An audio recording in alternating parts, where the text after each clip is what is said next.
अवांजी समातुन ताईं radio voice of Sindh London. नवूं नेर पाए जामूं हीणो झलियो वेड़ो छिनाए पोई रात पिरीअ ॾे। भलारे भिड़दण जे भलारे बैत सां मुंहिंजी आवाज़ मुसाफ़िर Radio voice of Sindh London तां थी दुनिया जी कुंड कुड़च ताईं जंहिंजा मां ॿुधिजे पियो उन्हनि ॿिन्ही महिरबाननि खे सिक भरियो सलाम शाल क़बूल पवे। 11 अप्रैल 2025 जुमे जे ॾींहुं प्रोग्राम सोच वीचार साण करे आऊं अव्हांजी ख़िदमत में हाज़ुर अव्हांजो पंहिंजो मेज़बान हबीब लगारी। प्रोग्राम जी शुरूआत में अव्हां लाइ इहा ई दुआ त शाल जितो जो असुख सलामती सां हुजो, कॾहिं बि ॾुखियो ॾींहुं न ॾिसो ऐं कॾहिं बि अव्हां जूं मुर्कूं मेरियूं न थियनि। दुनिया जी कुंड कुड़च में जिते बि रहो सिंध लाइ, सिंध वासियुनि लाइ ऐं दुनिया जे मसरूम माण्हुनि लाइ जाखोड़ींदा रहो। शाल अव्हांजा ख़्वाब तइबीरनि सां लाऊं लही सघनि। ठरी मीरवाह में बेदर्दी सां क़तल थियल साफ़ी जे क़तल वारे वाक़े जा हाणे जॾहिं पेरा खजी रहिया आहिनि तॾहिं केतिरा ई अहम इंकशाफ़ साम्हूं अची रहिया आहिनि। उहे इंकशाफ़ जेके जीव झोरींदड़ बि आहिनि त वरी वफ़ा एवज़ मिलियल बेवफ़ाइनि जो किसो बि ॿुधाइनि था। तंहिंखे कंदे कीअं जे पंहिंजनि हया पुठ में वरी ॻाल्हि बि बयानु कनि था त केतिरा ई नवां रुख पिण खोले रहिया आहिनि। ठरी मीरवा जे साफ़ी एडी शर जे क़तल जूं जेके हक़ीक़तूं साम्हूं आयूं आहिनि उन्हनि में ॿुधायो पियो वञे त ठरी मीरवा जे बहादुर साफ़ी खे क़तल कराइण में संदसि वेझो दोस्त ऐं साफ़ती कम में हमेशह गॾु रहंदड़ न्याज़ बादामी मुलविस आहे। पुलिस पारां शक जे बुनियाद ते 5 ॼणनि खे हिरासत में वरितो वियो आहे, जिन में न्याज़ बादामी पिण शामिल आहे।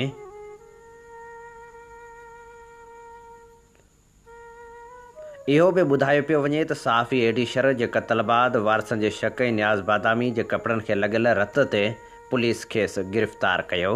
उन बाद जांच दौरान पुलिस चना बिरादरी सां तालुक़ु रखंदड़ 2 ॼणनि खे बि हिरासत में वरितो। पुलिस जी इब्तिदाई जांच दौरान इहो इंकशाफ़ पिणु थियो आहे त एडी शर खे संदसि वेझे दोस्त न्याज़ बादामी चना बिरादरी जे माण्हुनि खे पैसा ॾिना ऐं खेनि चयो त एडी शर खे क़तल कयो।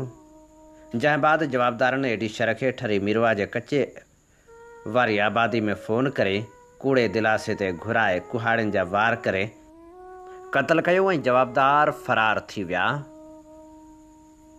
हिन वक़्तु केस में न्याज़ बादामी ऐं ॿिया पिण गिरफ़्तार थियल आहिनि। अञा जांच खे अॻिते वधणो आहे ऐं इहो ॾिसणो आहे त छा इन वाक़े सां इंसाफ़ थी सघे थो या न। इहे पिण सुवाल अञा जवाबनि जा मुंतज़र आहिनि त न्याज़ बादामी आख़िर पंहिंजे दोस्त खे क़तल छो करायो ऐं छाजे करे करायो। ऐं इहो बि सवाल जवाब जो मुंतज़र रहंदो त किथे ईअं त नाहे जो न्याज़ बादामी खे फासायो वियो आहे ऐं हिकिड़े ई तीर सां 2 शिकार कया विया आहिनि। शहीद जानमुहम्मद महर खां वेंदे नसरुल्लाह गॾाणी ताईं केतिरा ई साफ़ी क़तल कया विया, पर उन्हनि जे केसनि जी अञा ताईं जांच बि न थी सघे ऐं न वरी का अहम अॻभराई साम्हूं आई। क़तल जा वाक़िया जेके इंसाफ़ न माणे सघिया उहे अॼु बि इंसाफ़ जा मुंतज़र आहिनि। हाणे ॾिसणो इहो आहे त एडी शर सां इंसाफ़ थी सघंदो या न। हिन वाक़े जी मुकमिल जांच थियणु खपे ऐं जेके बि हथ मुलविस आहिनि उन्हनि खे कानून जे कटहरे में ज़रूरु आंदो वञे। एडी शर वारे केस में गिरफ़्तार थियल न्याज़ बादामी अख़बारी हाकिर हो, जंहिंखे मीडिया में पिण एडी शर आंदो। न्याज़ बादामी शहर में अख़बारूं खपाईंदो हो, जंहिंखां पोइ हुन सहाफ़त शुरू कई। न्याज़ बादामी जो माज़ी इंतिहाई गुरबत में गुज़रियो आहे। हाणे इहा बि जांच थियणु खपे त न्याज़ बादामी वटि एतिरा पैसा किथां आया जो हुन चना बिरादरीअ सां तालुक़ु रखंदड़ माण्हुनि खे क़तल जा पैसा ॾिना। एडी शर जे क़तल में जेके बि धुरियूं मुलविस आहिनि उन्हनि बाबति फ़ौरी तौरु कार्रवाई कई वञे ऐं मुकमिल इंसाफ़ भरी जांच कराई वञे त जीअं ईंदड़ वक़्त में अहिड़नि वाक़िअनि खे रोके सघिजे। अवां जी समातुनि ताईं radio voice of Sindh London. आम हीअं ॿुधी रहिया आहियो Radio voice of Sindh London. अवां जी ख़िदमत में प्रोग्राम पेश कयो पियो वञे सोच वीचार जे सफ़र में आऊं अव्हां सां मुखातिबु आहियां पंहिंजो मेज़बान हबीब लगारी। पाकिस्तान पीपल्स पार्टी हिक ई वक़्त ते ॿिनि ॿेड़ियुनि में सवार आहे। हिकु पासे सदर आसिफ अली ज़रदारी कैनालनि जी मंज़ूरी ॾेई चुको आहे त ॿिए पासे पीपल्स पार्टी एहतजाज बि करे पई। हिकु ॾींहुं अॻु जॾहिं क़ौमी असैम्बली में पीपल्स पार्टी पारां कैनालनि ख़िलाफ़ करारदाद पेश करण जी कोशिशि कई वई तॾहिं नवाज़ लीग करारदाद जी हिमायत खे इनकार कयो ऐं खेसि चयो त करारदाद जमा न करायो ऐं पीपल्स पार्टी जे अॻुवाणनि करारदाद जमा ई न कराई। काल्ह तहरीक इंसाफ़ पारां सिंधु दरिया मां कैनाल कढण ख़िलाफ़ करारदाद जमा कराई वई आहे।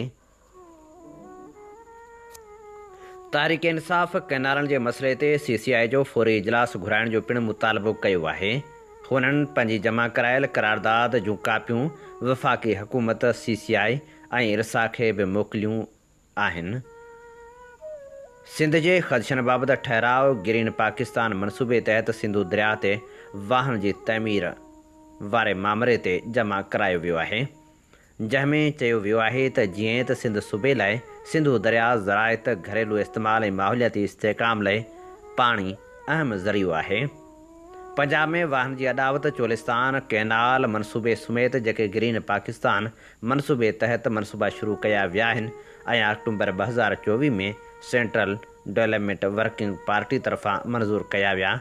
सिंध में पाणी जे हिसे में इम्कानी घटिताई ऐं हेठां वहिकरनि ते माहौलियाती असरनि बाबति अहम ख़दशा पैदा कया आहिनि। जीअं त पाकिस्तान जो आइन आर्टिकल 153, 154 ऐं 155 तहत वफ़ाक़ी यूनिटनि विच में कुदरती वसीलनि जी बराबरी वारी विर्छ लाज़मी करार ॾिनल आहे। पाणी बाबति सूबनि विच में तकरारनि जे हल लाइ काउंसिल ऑफ कॉमन इंटरेस्ट यानी CCI खे इख़्तियार ॾिनल आहिनि। पाणी विर्छ जो मुआइदो 1991 ऐं Indus river system authority act 1992 पाणी जी विर्छ लाइ हिकु फ्रेमवर्क क़ाइमु करे थो, जंहिंखे सभिनी सूबनि जे हक़नि जे तहफ़ुज़ लाइ बरक़रार रखणु लाज़मी आहे। सिंध जे ख़दशनि खे ख़तमु न कयो पियो वञे, जेके जुलाई 2024 में CCI वटि रस्मी तौर ते जमा कराया विया। उहे शफ़ाफ़ियत, साइंसी जाइज़े ऐं सूबनि विच में इतफ़ाक़ राय जी ज़रूरत खे उजागर कनि था। तंहिं करे हीउ ऐवान ठहराव पेश करे थो त पाकिस्तान हुकूमत आइन जे आर्टिकल 154 जी सख़्त पैरवी कदे 15 ॾींहनि अंदरि काउंसिल ऑफ कॉमन इंटरेस्ट जो हंगामी इजलास को ठाहे ग्रीन पाकिस्तान मनसूबे तहत चोलिस्तान वाहन जे मनसूबनि बाबति सिंध सूबे जे ख़दशनि खे बहस हेठि आणे ऐं समूरनि सूबाई स्टेक होल्डरनि खे ॿुधण जो बंदोबस्तु करे। चोलिस्तान वाहन जी तइमीर खे फ़ौरन मुअतल कयो वञे जेसिताईं CCI उन जी मंज़ूरी न ॾिए।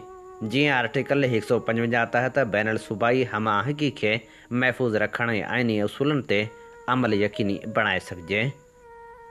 इंडस रिवर सिस्टम अथॉरिटी जे पाणी दस्तियाबी सर्टिफिकेट जेको इरसा एक्ट 1992 तहत चोलिस्तान वाहन लाइ जारी कयो वियो आहे, उनजो हिकु आज़ादु ऑडिट न्यूट्रल माहिरनि जे पैनल ज़रिए 60 ॾींहनि अंदरि कयो वञे, जंहिंमें हाइड्रोलॉजिस्ट ऐं माहौलियाती माहिर शामिल हुजनि ऐं नतीजनि खे ऐवान में पेश कयो वञे त जीअं पाणी विर्छ जे मुआइदे 1991 ते अमल दरामद जी तस्दीक कई वञे ऐं सिंध जे पाणी जे हिसे ते असरनि जो जाइज़ो वरितो वञे। सिंधु दरिया जे निज़ाम ते नवनि वाहन जे सभिनी मनसूबनि ते बंदिश लागू कई वञे। जेसिताईं पाणी विर्छ जो मुआइदो 1991 मुकमल तौर ते लागू नथो कयो वञे, उन खे यकीनी बणायो वञे त सिंध जो मुक़ररु कयल पाणी जो हिसो जेको 48.76 मिलियन एकड़ फुट आहे महफ़ूज़ रहे ऐं हेठां वहिकरनि वारनि सूबनि जे पाणी जा हक़ बि बरक़रार रहनि। बशमूल कोटड़ी बिराज खां हेठि सिंधु डेल्टा जी हयातियाती ज़रूरत लाइ घटि में घटि 10 MF जो वहिकरो वफ़ाक़ी हुकूमत जी सूबाई इख़्तियारनि ते लाज़िम हूंदो त उहे हेठाहिनि वहिकरण वारनि स्टेक होल्डरनि सां लाज़िमी तौर ते शफ़ाफ़ मुशावरत कनि, जंहिंमें सिंध जा चूंडियल नुमाइंदा हारी ऐं शहरी समाज शामिल हुजे। अवामी ॿुधड़ियुनि खे दस्तावेज़ी शक्ल ॾिनी वञे ऐं कंहिं बि CCI फ़ैसिले खां अॻु आम माण्हुनि लाइ दस्तियाबु कयो वञे। इज़ाफ़ी तौर ते फ़ैसिलो कयो वियो त हीअ ठहराउ वफ़ाक़ी हुकूमत, काउंसिल ऑफ कॉमन इंट्रस्ट ऐं ॿिनि लाॻापियल इख़्तियारनि ॾांहुं तुर्त अमल लाइ उमाणियो वञे। छा पीपल्स पार्टी तहरीक इंसाफ़ जे पेश कयल हिन ठहराउ जी मंज़ूरी लाइ हिमायत कंदी या न? छो त इहो बि सच आहे त पाकिस्तान पीपल्स पार्टी ॿिनि ॿेड़ियुनि ते सवार आहे। अवां जी समातुनि ताईं radio voice of Sindh London. Radio voice of Sindh London तां अवां जी ख़िदमत में प्रोग्राम पेश कयो पियो वञे सोच वीचार जे हिन सफ़र में आऊं अव्हां सां मुख़ातिब अवां जो पंहिंजो मेज़बान हबीब लगारी। मिरपुर ख़ास में मुबैना तौर ख़ुदकशी कंदड़ जेल पुलिस एहलकार मेविश जरवार वारे वाक़े में इहो इंकशाफ़ पिणु साम्हूं आयो आहे त मेविश जे क़त्ल में पुलिस अमलदार मुलविस आहे, जॾहिं त वाक़े खे क़त्ल करार ॾिनो वियो आहे। मेविश जरवार जो हिकु कसमनामो पिणु साम्हूं आयो आहे, जंहिं में हुन लिखी ॾिनो हो त जीअं त आऊं मेविश ज़ाल गुलमहद पठान हिन कसमनामे में लिखी थी ॾियां त यूसुफ वल्द कोड़ो जेको कांस्टेबल आहे, जंहिंखे सेंट्रल जेल तरफ़ां क्वार्टर मिलियल आहे, जंहिंसां मुंहिंजा फैमिली टर्म हुआ ऐं घर में अचु वञु पिणु हुई, मगर हाणे मूंखे ब्लैक मेल ऐं हिरासमेंट करे रहियो आहे त आउं तोखे बदनाम कंदुसि ऐं हूअ पंहिंजो हथ वग़ैरह बि कटे रहियो आहे। जिते यूसुफ जी घरवारी बि मूंखे धमकियूं ॾेई रही आहे त जेकॾहिं मुंहिंजे मुड़ुस खे कुझु बि थियो त आउं कोर्ट में कूड़ा केस कंदुसि। आउं अर्ज़ु थी करियां त मुंहिंजो यूसुफ वल्द कोड़ो सां अॼु तारीख़ 22 डिसंबर 2023 खां पोइ कंहिं बि क़िस्म जो तालुक़ या वास्तो न आहे। जेकॾहिं यूसुफ खे कुझु बि थियो त हुन सां मुंहिंजो तालुक़ न आहे, न हूंदो। मथियों कसमनामो आउं पंहिंजे होश आवाज़ सां लिखी ॾेई रही आहियां, जंहिंखे रिकॉर्ड ते रखियो वञे त जीअं बर वक़्तु कमु अची सघे। यादि रहे त मिरपुर ख़ास मां मेविश खे हैदराबाद जेल ॾांहुं पिणु बदिली कयो वियो हो। उहा बदिली कंहिंजे चवण ते थी हुई। इल्ज़ाम हेठि आयल जेल पुलिस जे एहलकार यूसुफ खोसे ख़िलाफ़ कहिड़ी जांच थी सघंदी, इहो वक़्तु ॿुधाईंदो। जॾहिं त लेडी कांस्टेबल मेविश जरवार जे क़त्ल जो केस संस मुड़ुस समेत पुलिस एहलकार यूसुफ खोसे ते दाख़िल कयो वियो आहे। हिन वाक़े जी मुकमिल इंक्वायरी थियणु खपे। मेविश जरवार जे व्हाट्सएप मैसेजनि कॉल जी मुकमिल डेटा हथ कई वञे त जीअं हक़ीक़तूं मंज़र आम ते अची सघनि। छो त जिते क्वार्टर में मेविश रहंदी हुई उते ॿियूं नियाणियूं बि रहनि थियूं, जिन जे वालिदैन में पिणु ख़ौफ़ छायल आहे। सिंध में अमन ख़्वाब बणिजी वियो आहे, ख़ासि तौर ते उत्तर वारनि इलाइक़नि में त बदअमनी एतिरी वधी वई आहे जो हाणे शहरनि में बि केरु महफ़ूज़ न आहे। राति जो त रस्तनि ते को बि निकिरी नथो सघे, पर ॾींहं ॾिठे जो जॾहिं माण्हू अॻुवा थी वञनि त पोइ कंहिंखे मयार ॾिजे, कंहिंखे ॾोरापो ॾिजे। कंदकोट कश्मीर में ॾहाकनि खां वठी हलंदड़ पुलिस जो ऑपरेशन अञा ताईं के नतीजा ॾेई नाहे सघियो। हिननि ऑपरेशन में पुलिस जो ई नुक़सानु थींदो रहियो आहे। ॾहाकनि खां वठी हलंदड़ पुलिस ऑपरेशन में कचे में ॾोहारियुनि मथां लखें किरोड़ें अरबें रुपया ख़र्च थी चुका आहिनि, पर ज़िले अंदरि करमपुर खां गुडू ताईं 72 किलोमीटर कचे वारे इलाइक़े में लॻभॻि 50 ॾोहारी ज़िले जी 12.5 लख अवामी आबादी खे यरगमाल बणायो वेठा आहिनि। ज़िले अंदरि लॻभॻि 2500 खां वधीक लोकल पुलिस एहलकार ऐं 300 खां वधीक सिंध जे मुख़्तलिफ़ इलाइक़नि में CTD ऐं RRF पुलिस एहलकार ॾोहारियुनि जो ख़ात्मो न करे सघिया आहिनि। मुसलसल हलंदड़ ऑपरेशन सिर्फ़ पैसा ई ज़ाया करे रहियो आहे, उन सां गॾोगॾु अहलकारनि जी शहादत पिणु थींदी रही आहे। मुसलसल पुलिस जो नुक़सानु थिए पियो ऐं पैसा ज़ाया थी रहिया आहिनि। ॾोहारियुनि सां मुक़ाबिलो करण लाइ पुलिस अहलकारनि खे हिफ़ाज़ती सामान बि नथो ॾिनो वञे। पुलिस अहलकारनि खे बेल्ट प्रूफ जैकेट ऐं ॿियो सामान बि न पियो मिले, जंहिंजे करे वॾो नुक़सानु थी रहियो आहे ऐं हर पुलिस ऑपरेशन में कचे अंदरि ॾोहारियुनि हथां पुलिस अहलकार शहीद थींदा रहनि था। हिकु ॾींहुं अॻु गहलपुर जे कचे वारे इलाइक़े में पुलिस ऑपरेशन दौरान ॾोहारियुनि जी फायरिंग में हिकु पुलिस अहलकार पिणु शहीद थी वियो। अहलकार जी शहादत बाद ॾोहारियुनि ख़िलाफ़ हलंदड़ ऑपरेशन खे बंदि कयो वियो। SSP पाण कचे वारे इलाइक़े मां पुलिस बेगटन तां अहलकारनि खे वठी पके ते पहुतो, जॾहिं त ऑपरेशन खे बंदि कयो वियो आहे, जेको यकीनी तौरु ॿीहर बि शुरू थींदो, पर सिर्फ़ु ख़र्च करण लाइ। छा सॼी सारी सिंध हुकूमत सिर्फ़ु 72 किलोमीटर ख़ाली नथी कराए सघे? छा 72 किलोमीटर में ॾोहारियुनि ख़िलाफ़ मुकमिल असराइतो ऑपरेशन नथो थी सघे? अहिड़ो ऑपरेशन जंहिं वसीले जेके मख़वी आहिनि उहे बि बाज़ियाब थियनि ऐं ॾोहारियुनि जो बि ख़ात्मो थी सघे। हुकूमत खे ॾोहनि जे ख़ात्मे लाइ बि का हिकमत अमली जोड़नी पवंदी, छो त सिर्फ़ु ॾोहारियुनि जे ख़ात्मे सां ॾोह ख़तमु न आहिनि थींदा।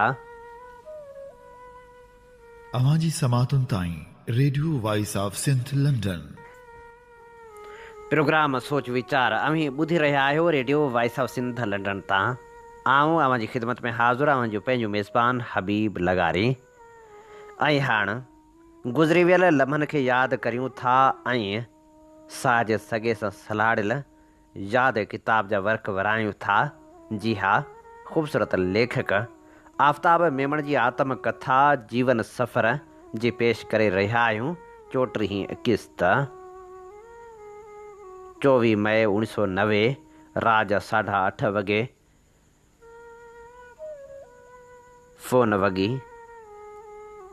ओॾी महिल जिमखाना वञण लाइ सबरिस पए, लाचार फ़ोन खयमि।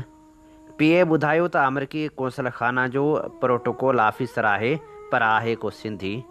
जी फ़ोन खणंदे चयुमि, साईं अमरीकी कौंसल खाना कराची जो राब्ता ऑफिसर खंभाटी थो ॻाल्हायां। जी खंभाटी साहिबु, मां आफ्ताब मेमण डिप्टी कमिश्नर नवाबशाह ॻाल्हायां पियो। चयोमांसि, साईं मां हिते नवाबशाह में अमरीकी कौंसल खाना जे कौंसल सियासी अमूर सां गॾु आयल आहियां। तव्हां सां मिलणो आहे। कंहिंखे? तव्हांखे या कौंसल सियासी अमूर खे? साईं अमरीकी कौंसल मिलणु चाहे थो। मां गॾु ईंदोमांसि, सिर्फ़ु राब्ते लाइ। बाक़ी मीटिंग ते शायदि अकेले सिर हुजे। सुबुह जो को वक़्तु ॾियो। साईं नूर अहमद शाह वटि तरसियल आहियूं। कौंसल साहिब खे मुंहिंजे तरफ़ां नाश्ते लाइ अर्ज़ु कजो। 8 वॻे सुबुह जो DC हाउस ते। मूं चयो, बहितर साईं। मूं फ़ोन रखी सभ खां पहिरियां ई बावरची खे घुराए खेसि सुबुह जे नाश्ते लाइ हिदायतूं ॾिनियूं ऐं खेसि ताक़ीद कयमि त आउं बेगम खे मथे वञी ॿुधायां थो ऐं बेगम साहिबा सुबुह जो खेसि बाक़ी हिदायतूं ॾींदी। ऐं मुमकिन आहे त अहिड़ो इतलाह हुकूमत सिंध खे बि हुजे ऐं चीफ सेक्रेटरी या होम सेक्रेटरी डिप्टी कमिश्नर खे ॿुधाइणु ज़रूरी न सम्झो हुजे। अंग्रेज़ त हलियो वियो, जंहिंखे इंतिज़ाम अमन अमान ऐं हुकूमत जे नुमाइंदे लाइ डिप्टी कमिश्नर या ज़िले मजिस्ट्रेट जी अहमियत जो अहसासु हो, पर पोइ बि ज़रूरी सम्झमि त चीफ सेक्रेटरी खे इतलाह ॾियां। चीफ सेक्रेटरी साहिब खे फ़ोन करे ॿुधायमि त हीअं कौंसल खाना जो ऑफिसर आयो आहे, नवाबशाह जे नूर अहमद शाह वटि तरसियल आहे ऐं सुबुह जो मूंसां मिलणु ईंदो। जवाबु मिलियो त ठीकु आहे, संदसि ज़ाती दौरो आहे, तव्हां सां मिलणु अचे त भले मिली वठो। कुझु त वज़न हल्को थियो, पर पोइ कंहिं बि फ़ोन मिलाइण खां मना करे घरवारी ऑफिस जे कमरे में अकेलो वेठो रहियसि। ॾिसण लाइ ऐं पंहिंजे पाण खे आथत ॾियण लाइ त टपाल ऐं फाइलूं पिए ॾिठमि, पर ज़हन जे परदे ते हिकु न रुकजंदड़ फिल्म पे हली। हीउ कौंसल सियासी उमूर साहिबु 4 ॾींहं अॻु ठठे में हो। वरी उतां बदीन वियो, बदीन खां हैदराबाद खां दादू ऐं वापसि मिरपुर ख़ासि, वरी सागड़। पोयनि चंद ॾींहंनि में संस मक़ामी मुलाक़ातुनि में हर ज़िले जा मुअज़्ज़िज़ीन ऐं चङा मुड़ुस हुआ, पर उन्हनि में निमाया हुकूमत वक़्तु PP जा मुखालिफ़ हुआ। हाणे नवाबशाह में बि नूर अहमद शाह साहिब जो कंहिं वक़्तु MNA हो ऐं ग़ुलाम मुस्तफ़ा जतोई जे साथियुनि में हो, तंहिं वटि अचण ई राति रहण छा थी सघे थो। कुझु वक़्त खां हुञाण अहिड़ा पे नज़र आया त ॼण हुकूमत जे ख़िलाफ़ को ममण मचण वारो आहे। फ़ौज मुख़्तलिफ़ हंधनि ते कंहिं न कंहिं ऑपरेशन जे करे अची वसंदी कई हुई। पर जे ईअं आहे त आउं कहिड़े खाते में आहियां ऐं मूंसां छो थो मिले, सम्झ में कोन आयो। बहरहाल ऑफिस जे कमु मोकिलाइण खां पोइ कुझु महीननि जा टाइम ऐं न्यूज़ वीक रिसाला हिकु वारी ॾिठमि त अमेरिकी ऐं लातीनी अमेरिका ख़ासि करे पानामा कैनाल जे मसइले ते मूंखे ॼाण कुझु बहितर थिए। सुम्हण खां अॻु मूं पंहिंजे ज़हन खे ठाहे छॾियो त हमरा सां सौ सिधो ॻाल्हाइबो, केस घुमाए फिराए चिली पानामा कैनाल इलाइक़े जी जाग्राफियाई सियासी सूरत हाल ऐं अमेरिका जी मैशियत में वकोड़बो। सो बि जे मूं सम्झो त हीउ हमरा मूंसां लिकोटी थो करे, न त नाश्तो कराए खेसि रवानो कबो। नाश्ते जी मेज़ ते मूंखां रहियो कोन थियो। उथंदे ई खेसि ॿुधायमि त मूं पोयनि कुझु ॾींहंनि खां संसद प्रोग्राम अख़बारी ख़बरनि में फॉलो कयो आहे। खेसि उहे शहर ऐं हंध ॿुधायमि ऐं पिणु माण्हुनि जा नाला जिन सां हू मिलियो हो। कचो फिको जवाबु ॾिनई। मूंखे मजबूरन चवणो पियो, मोहतरम, मुंहिंजे मुशाहिदे मुताबिक़ लॻे थो त अमरीकी हुकूमत कुझु मालूमात ऐं तस्दीक करणु घुरे थी। जवाबु ॾिनई, तव्हां उहो कीअं था चई सघो? वराणे में ॾिसो, जंहिं नमूने तव्हां सिंध जे शहरनि जो दौरो करियो पिया, जंहिं क़िस्म जे माण्हुनि सां मिलो पिया, तंहिं मां लॻे थो त तव्हां शायदि मौजूदा हुकूमत जे वञण जी सूरत में सिंध कार्ड ऐं मुतबादिल माण्हू जी ॻोल्हा पिया करियो। कुझु देरि त मूंखे ॾिसंदो रहियो ऐं मुश्कंदो रहियो। जवाबु न ॾिनई। मूं बि अलाए जे छा सोचे चयो, मुंहिंजे ख़्याल में तव्हां कैरियर ऑफिसर आहियो, CIA, लैंगली कौंसल सियासी उमूर तव्हांजी कोर असाइनमेंट आहे। संसद चहिरे जो रंग मटियो, दोस्ताना मुर्क हटी वई, सुरॿाटे वारे आवाज़ में चयाईं, छा ही ख़बर ॿियनि खे बि आहे? वराणे में यकीन ॼाणो, ही सिर्फ़ु मुंहिंजो अंदाज़ो ऐं यकीन आहे, छो त जेतिरी ॼाण तव्हांखे हिन ख़िते मुल्क सिंध जे माण्हू जे बारे में आहे, उन जी कंहिं हिसे में बि असांजी हुकूमत खे कोन्हे। अमरीकी कौंसल खाने जो डेटा बैंक ऐं तजिए करण जी सलाहियत केतिरी बि हुजे, पर जीअं तव्हां हिकु माण्हू वेंदे यूनियन काउंसिल जे लेवल ताईं माण्हू जी ॼाण रखो था ऐं मुल्की सियासत खे संसद तारीख़ी पस मंज़र में ॿुधायो था, इहो सिर्फ़ु हिकु तरबियत याफ़्ता कोवर ऑफिसर करे सघे थो। छा तव्हां बि कैरियर ऑफिसर आहियो? हा, चयोमांसि। ईअं चवंदे शर्म बि आयमि। असांजी हुकूमत असांखे ऑफिसर न पर अहलकार बि नथी मञे। ऐं वरी चयुमि, सम्झां थो त बेनज़ीर हुकूमत वञण वारी आहे। हुकूमत अमरीका ऐं फ़ौज बि बेनज़ीर मुख़ालिफ़ क़ुवतनि सां सहकारी आहिनि, पर संसद नज़र MRD तहरीक जी तारीख़ ऐं सिंध कार्ड ते आहे। ॿुधायो त ग़लति आहियां छा? हा, मुंहिंजे लाइ इहो वॾो सुवालु आहे, जवाबु ॾिनई। ऐं तव्हांखे सिंध मां ई वज़ीर अज़म खपे ऐं सिंध लाइ मज़बूत वज़ीर लाइ? ईअं न, कंहिं ते नज़र आहे। मूं चयो, वज़ीर अज़म लाइ ग़ुलाम मुस्तफ़ा जतोई ऐं सिंध लाइ 2 नाला आहिनि जिन जे बारे में तसली करियूं पिया। तव्हां को नालो ॿुधाए सघो था? अमरीकी जवाबु ॾिनो, मूंखे ख़बर न आहे त उन नालनि में जाम सादिक अली आहे या न, पर जाम सादिक अली वधीक मज़बूत साबित थींदो। वराणियमि। उन ते कुझु वधीक ॻाल्हि बि थी। हुन मूंखां ख़ातिरी वरिती त हीअ ॻाल्हि ॿोल ज़ाहिर न करियां। मूं जवाबु ॾिनो त बेनज़ीर साहिबा ऐं मोहतरमा आसिफ़ ज़रदारी सां मुंहिंजो एतिराम जो रिश्तो आहे। उन्हनि खे तव्हांजे नाले ऐं हिन मीटिंग जे हवाले खां सवाइ ॿुधाइण जी कंदमि। मूं ईअं ई कयो। 24 मई ते चीफ सेक्रेटरी खे अहवालु लिखी मोकिलियो। 24 मई खां 28 मई ताईं 2 दफ़ा प्राइम मिनिस्टर साहिबा ऐं आसिफ़ अली ज़रदारी खे फ़ोन करे मुलाक़ात लाइ या ॻाल्हाइण लाइ अर्ज़ु कंदो रहियुसि। तव्हांजो हिकु मुश्तरका दोस्त अब्दुल सत्तार कीरी जे हवाले सां मूंखे ॿुधायो त कीरियो चवे थो त साहिबु चयो आहे त हाणे DC रोज़ थो फ़ोन करे। खेसि शायदि ख़बर पई आहे त बदिली थी थियसि। ॾाढो लॼी थियसि। वरी तौबह कयमि। कोशिश जे बावजूदि मुंहिंजो राबितो न त वज़ीर अज़म बेनज़ीर भुट्टो साहिबा सां थियो, न ई ससवर आसिफ़ अली ज़रदारी साहिब सां थियो। मूंखे अची उण तुण थी। वज़ीर अज़म सां राबितो न थियण त सम्झ में आयो पए। हिकु त वज़ीर अज़म जे कार्य सरकार में मशगूली खेसि हर अहिड़े गैरे सां मिलण या ॻाल्हाइण में माने थींदी आहे, ऐं ॿियो अहिड़ी सूरत में जॾहिं इस्टेब्लिशमेंट हुकूमतनि जी तब्दीली जो फ़ैसिलो करे वठंदी आहे त जंहिंखे घर भेड़ो करण जो फ़ैसिलो थींदो आहे, तव्हांजे चौधारी बज़ाहिर वफ़ादारनि जे टोले खे मज़बूत करणु, वज़ीर अज़म खे अकेलो करण जी मुहिम ऐं संस करण में को बि आवाज़ न पवण जी कंदा आहिनि। पंजाब में यकासरा 7 साल रही सिंध ऐं सिंधी सियासत जे नज़ाकतनि खां पाण खे वाक़ुफ़ु कोन करे सघियमि। बादशाहनि जी कुर्ब जे असूलनि खां बि वाक़ुफ़ु कोन हुयमि। पंजाबी कामरो ड्राइंग रूम में त वेठो असूलनि या ऑफिसराना किरदार तां टां घणी कंदो आहे, पर फ़ैसिले वक़्तु हुन खां वधीक लचकदार ऐं मोदबाना तर्ज़ अमल शायदि ई कंहिंजो हुजे। हू इंतिहाई ख़ूबसूरती सां हुकूमत मुखालफ़नि खां परे रहंदो आहे ऐं मौक़े महल जी नज़ाकत जो इदराक रखंदो आहे। ईमानदारी जो नारो हणंदो आहे, पर मौक़े महल ॾिसी पाण खे सुखियो करण जी कंदो आहे।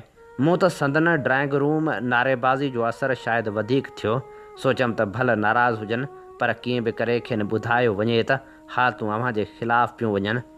ज़हन जे परदे ते पोयनि 2 महीननि में थियल 2 वाक़िया तरी आया, जिन मां हिकु त फ़ौज जो नवाबशाह में अचणु ऐं मुख़्तलिफ़ हंधनि ते पोज़ीशन संभालणु, ऐं ॿियो जाम सादिक़ अली ख़ान लाइ DG/ISI जो नियापो।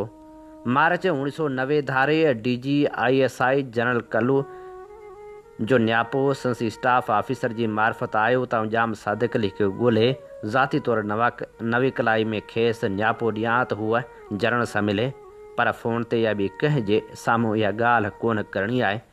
जनरल कल्लू ऐं जाम साहिब जे हवाले सां हिकु ॿी ॻाल्हि जो बि हमराज़ हुअमि त DG/ISI यानी जनरल कल्लू सिंध जी सूरतहाल जी रिपोर्ट मोकिलींदे ऐं तजियो कंदे हिक खां वधीक दफ़ा प्राइम मिनिस्टर यानी बेनज़ीर साहिब खे सिफ़ारिश करे चुको हुयो त सिंध ते ज़ाब्तो करण लाइ जाम सादिक़ अली जहिड़ो मज़बूत वज़ीर ला हुअणु घुरिजे। ISI तोड़े आम तौर बि सैयद क़ैम अली शाह खे कमज़ोर ऐं नाकाम वज़ीर ला सम्झो वेंदो हुयो। इहा ॻाल्हि जाम साहिब सां कयमि त मुश्किल ॿुधायाई त खेसि मालूम आहे। हाणे जो नियापो पहुचाइण जी थी त सम्झमि त वरी को अहिड़ो मसइलो आहे। जाम साहिब खे इस्लामाबाद फ़ोन करे चयमि त ज़रूरी कमु आहे, फौरी मिलणो आहे। पाण ॿिए ॾींहुं कराची मिलण जो चयाईं। मुक़ररा वक़्त ते पहुतमि त जाम साहिब घर में अकेलो हुयो। मुंहिंजी ॻाल्हि ॿुधी उथियो ऐं चयाईं त आउं हिन मुलाक़ात ऐं नियापे खे विसारे छॾियां ऐं वापसि नवाबशाह हलियो वञा। कुझु सम्झ में कोन आई, पर ईंदड़ महीने 2 में कंहिं न कंहिं ज़रिए खां ख़बर पवंदी हुई त अॼु जाम सादिक़ अली लाहौर में हुयो, 2 ॾींहंनि खां पोइ पिशावर में आहे, आचर ते मुल्तान में आहे, अरबा ते डेरा गाज़ी में आहे, जुमा ते कोयटा में आहे। इहे 2-टे महीना जाम सादिक़ अली ख़ान शायदि किथे हिकु हंधि पेर खोड़े वेठो हुजे। इलाही पोइ सम्झ में आयो त अणमहसूस तरीक़े सां सॼे पाकिस्तान खे एतमाद में वरितो पए वियो त बेनज़ीर भुट्टो जी हुकूमत ढहणी आहे ऐं लाइ अमल तय करिणो आहे। ईअं ई अप्रैल 1990 धारे फ़ौज हिकु मेजर जनरल जी कमांदारी में अची नवाबशाह ज़िले जे मुख़्तलिफ़ जायुनि ते पोज़ीशन संभाली। बज़ाहिर ख़राब थींदड़ अमन अमान जी सूरतहाल संभालण लाइ वफ़ाक़ी हुकूमत जी इजाज़त या गुज़ारिश ते इहो क़दम खंयो वियो हुयो। कचे तोड़े पके जे मुख़्तलिफ़ सरकारी इमारतनि ते पोज़ीशन संभाली वई। मूं ॾे हिकु कर्नल खे उमाणियो वियो त हू मूंखे रस्मनि इतलाह ॾिए त फ़ौज पोज़ीशन संभाले वरिती आहे। मूं कर्नल खे चयो त न त ज़िले मजिस्ट्रेट फ़ौज घुराई आहे, न ई मूंखे होम सेक्रेटरी या ॿिए कंहिं मुतलका अमलदार इतलाह ॾिनी आहे। तंहिं करे आउं साणनि कंहिं क़िस्म जो सहकार करे कोन सघंदुसि ऐं मुंहिंजे ख़्याल में फ़ौज जो अचणु मुनासिबु न आहे। कर्नल त इहो चई हलियो वियो त 2 कलाकनि खां पोइ जनरल रेस्ट हाउस ते ईंदो ऐं हू खेसि मुंहिंजे मौक़िफ़ खां आगाह कंदो। मूं ओॾी महिल ई फ़ोन खणी ज़रदारी साहिब सां ॻाल्हायो त हू वज़ीर अज़म साहिबा खे सूरतहाल ॿुधाइनि। मूंखे न इहो बि ॿुधायो त मुंहिंजे ख़्याल में फ़ौज जो अचणु सिविल हुकूमत जी नाकामी जो ऐलान हुयो ऐं अहिड़ी रीति तव्हांखे घर भेड़ो करण में आसानी थींदी। मुंहिंजी ॻाल्हि कोन वणी। मूंखे चयो वियो त आउं पंहिंजे कम सां कमु रखां। हुननि खे सभु ख़बर आहे। सम्झमि त मुंहिंजे लाइ ज़ाती नापसंदीदगी मुंहिंजी ॻाल्हि ऐं राय खे बेवज़नाइतो करे छॾियो आहे। तव्हांजो टेपहरी जो जॾहिं 2 फ़ौजी ऑफिसर कुझु जवान सूधो मूंखे जनरल जा सलाम ॾियण ऐं चाह लाइ शामिलु थियण जो ॿुधाइण आया त मूं फ़ैसिलो करे वरितो त फ़ौज खे हर सहूलियत मुहैया कबी। 2 वाक़िया ऐं मुल्क जी सूरतहाल इहो तजियो करण लाइ काफ़ी हुई त अमेरिका ऐं फ़ौज बेनज़ीर भुट्टो ऐं PP हुकूमत खे हटाइण जो फ़ैसिलो करे चुकी आहे ऐं उन वॾी रांदि में मुंहिंजी का बि हैसियत कोन्हे। 600 सिंधी माण्हू सोचमि ॿियो न त जाम सादिक़ अली मुंहिंजी ॻाल्हि खे वज़न ॾींदो आहे। उन सां थो ॻाल्हि करियां त अमेरिकन फ़ैसिलो कयो आहे त बेनज़ीर हुकूमत जा टपड़ ॻोल्ह करणा आहिनि। ख़बर बि हुयमि त वज़ीर अला सिंध लाइ जाम साहिब जो नालो आहे। जाम साहिब खे फ़ोन ते ॻोल्हियमि त इस्लामाबाद में ॻाल्हाइणु थियो, ज़रूरी मिलणो आहे। फौरी छा कयां? सुभाणे शाम 7 वॻे अदा मुना हाउस अकेलो, बिना ड्राइवर जे। अजीब माण्हू आहे, पर हलो साईं। शाम जो नवाबशाह मां ड्राइवर ऐं गन मैन गॾु खणी निकितमि। ॿिन्ही खे बहादुराबाद में ख़ान मुहम्मद जमाली जे बंगले ते छॾे गिज़री में जाम सादिक अली जी नई वरितल घर ॾे लड़ियसि। गेट बंदि हुयो, हारन ॾिनमि। ख़बर ई कान पई त कंहिं दर खोलियो ऐं गाॾी अंदरि ईंदे ई दर बंदि थियो। जाम सादिक अली ख़ान साम्हूं लान में अकेलो ई पसार करे रहियो हुयो। गाॾी बिहारे लही वञी मिलियमि। पसार जारी। हीअ त वेहण लाइ बि कोन थो चवे। दिलि में सोचियमि, हा ॿुधाए। जाम साहिबु चयो, पर वाक जारी। हलंदे हलंदे सॼी ॻाल्हि कयमि। इहो बि ॿुधायमि त चीफ सेक्रेटरीअ रुखो जवाबु ॾिनो आहे। बीबी साहिबा ऐं साहिब वॾो ॻाल्हाइणु नथा पसंदि कनि। अमेरिकन त वज़ीर आज़म लाइ जतो ई वज़ीर अला सिंध लाइ तव्हांजो नालो था वठनि। हिकु अधु मिंट लाइ जाम साहिब बीही मूंॾे ॾिसणु लॻो ऐं पोइ चयाईं, आफ़्ताब वात ते हथ माठ, ख़बरदार। हीअ वॾियूं रांदियूं आहिनि। तूं ग़रीब माण्हू पीसजी वेंदे। मतां कंहिं सां ॻाल्हि कई अथई, विसारे छॾ त तूं मूंसां मिलियो बि आहीं। अमेरिकी? कहिड़ो अमेरिकी? चरियो नथी। न तूं हुन सां मिलियो आहीं, न ई मूंसां मिलियो आहीं। ख़ुदा हाफ़िज़। ऐं तोखे वेहण लाइ बि कोन चवंदुसि। मूं बि साणुसि हथ मिलाए इजाज़त वरिती। अञा गाॾी में वेठुसि, मस थिए त जाम साहिबु गाॾी ताईं मूंखे छॾणु आयो त चयो, आफ़्ताब महिरबानी, आउं यादि रखंदुसि, पर तूं विसारे छॾ त तूं हिते आयो हुएं। जून 1990 जी 1 तारीख़ जतोई साहिब जी वालदा वफ़ात करे वई। जाम सादिक अली ख़ान टीजे ताईं तॾे ते वेठो रहियो। जतोई साहिबान सां हू बि जाम जा वास्ता हुया, पर ईंदड़ वायो मंडल वधीक मज़बूत ऐं मरबूत वास्ते जी तक़ाज़ा करे रहियो हो। 2 अगस्त 1990 नवाबशाह जी डिप्टी कमिश्नरी दौरान कोशिशि कयमि त निढे भाउ निसार खे का नौकिरी वठाए ॾियां, तांजो। हिकु ॾींहुं छड़ बि खाधमि। वरी तौबह कयमि। कंहिं दोस्त ॿुधायो त जाम सादिक अली ख़ान इस्लामाबाद में वेठो आहे ऐं काफ़ी माण्हुनि खे नौकिरी ॾियारण में मदद कई अथसि। Chairman agriculture bank Ahmed Saeed Chaudhry संस दोस्त आहे ऐं निसार लाइ उते मुनासिब नौकिरी मिली वेंदी। इन विच में कुदरत जी महिरबानी थी जो नवाबशाह जे डिप्टी कमिश्नरी तां मूंखे बदिली कयनि ऐं आउं डिप्टी सेक्रेटरी फिनांस थी कराची आयुमि। ख़ुदा जो शुक्र कयुमि त जान छुटी जो आउं त पहिरीं बि नवाबशाह वञण लाइ तयारु कोन हुअमि। काफ़ी ॿिया शहज़ादा आता हुआ वञण लाइ, पर शायदि को कीतो लोणो हो। तंहिं करे बावजूदि मुंहिंजे वज़ीर अला ऐं चीफ सेक्रेटरी खे अर्ज़ु करण जे मूंखे सागड़ मां बदिली करे नवाबशाह उमाणियो वियो। फिनांस में पहिरियां बि हुकूमत पंजाब में हूंदे सेक्शन ऑफिसर फिनांस रही चुको हुअमि ऐं उन पोस्टिंग खे पंहिंजे कैरियर जे ॿिनि बहितरीन पोस्टिंगनि मां हिकु सम्झंदो आहियां। ॿी पोस्टिंग रावलपिंडी में जनरल हेड क्वार्टर में डिप्टी फिनांशियल सलाहकार जी हुई। नाणे खाते मां 3 ॾींहं मोकल वठी इस्लामाबाद वयमि। वञण खां अॻु जाम साहिब खे फ़ोन कई हुअमि त इस्लामाबाद कंहिं कम सां अचां थो ऐं खेसि मिलणो आहे। जाम साहिब चयो त हवाई अॾे ते संस गाॾी ईंदी ऐं आउं वटसि रहंदुसि। मूंखे त खपियो ई इहो थिए। फौरी हाकार कयमि। जुलाई 1990 जा आख़िरी ॾींहुं हुआ। इस्लामाबाद पहुची जो 2 ॾींहं जाम साहिब सां कचहरी कयमि ऐं ॿियनि कुझु दोस्तनि सां मिलियमि त ख़बर पई त फ़ैसिलो थी चुको आहे। कंहिं वक़्तु बि PP हुकूमत वञण वारी आहे। सॼे इस्लामाबाद खे ख़बर हुई। न ख़बर हुई त PP ऐं उनजी क़यादत खे जेके शहीद ज़ुल्फ़कार अली भुट्टो जे विरसे जी ग़लति फ़हमी में हुआ। हीअ असीं अवां जी ख़िदमत में पेश करे रहिया हुआसीं नामियारे लेखक आफ़ताब मेमण जी आत्मकथा। इन ते प्रोग्राम सोच वीचार जो वक़्तु पुॼाणी ते पहुचे थो। पंहिंजे मेज़बान हबीब लगारी खे इन साॻी दुआ सनीदा इजाज़त। वसे भिट तुंहिंजी भलारा सदा, सदा देस परदेस सारा वसन। कॾहिं सींद सिंधी न मेरी थिए, कॾहिं मोड़ कंहिंजा न मुरझाइजनि। अवां जी समातुनि ताईं radio voice of Sindh London